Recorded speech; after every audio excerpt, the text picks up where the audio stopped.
Tyler Joel Christensen was born on the 2nd of June 1999 and raised in Mukilteo, Washington. He was one of 5 children with 4 sisters. Growing up, Tyler was homeschooled. He was described as a creative and hard-working young man. In his free time, Tyler enjoyed making furniture and art out of wood. He also enjoyed the outdoors, including hiking and riding motorcycles. He was also very active in church activities. Tyler would do odd jobs for his neighbours in the area. One neighbour who lives a few houses down from Tyler often hired the teen to do yard work and said he always comes here on his bicycle whenever I call him. Tyler seemed like a typical young man. He did not have a history of running away, nor any history of mental illness, so when he disappeared, it would leave many questions.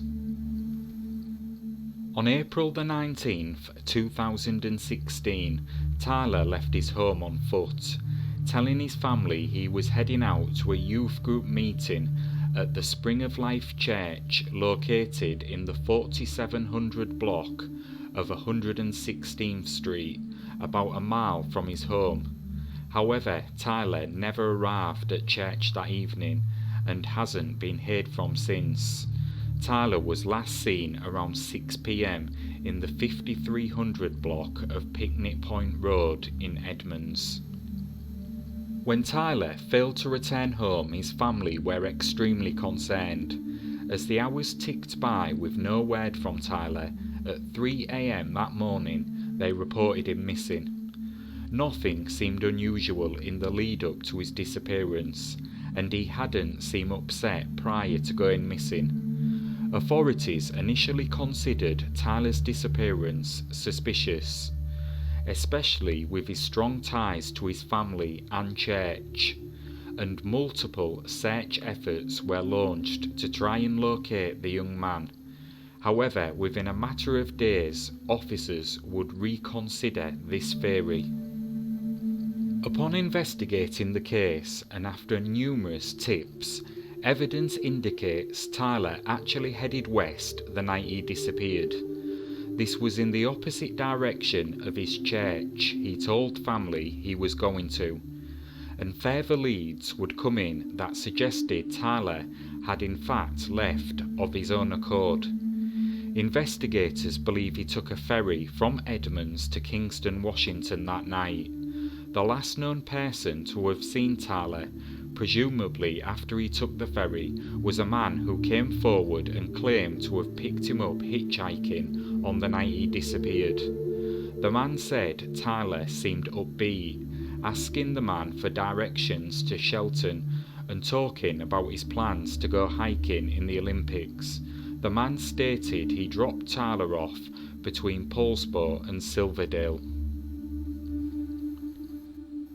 Just a month after he disappeared in May of 2016, Tyler's backpack was found by the High Steel Bridge near Shelton in Mason County, Washington. Inside was some food, sweatpants, a few emergency blankets and a ferry ticket. The contents indicated, as investigators thought, that he had planned this trip of his own accord. However, why the bag was no longer in Tyler's possession gave cause for concern, and again officers using various methods searched the area, but nothing was found. For his loved ones, the circumstances surrounding his disappearance are puzzling. If Tyler chose to walk away from his life that night, his family don't understand why, and he never gave any indication whatsoever that he intended to do that.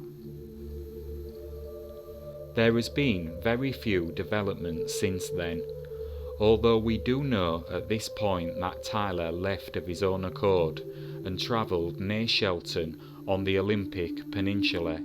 We still do not know what happened from that point. For his family, there is still many unanswered questions. The family wrote on a Facebook post they don't know why he left. if he is still out there or if he is with the Lord. And years later, this is still the case. There has been no further leads or updates in Tyler's case, and why he left and where he is now remains a mystery.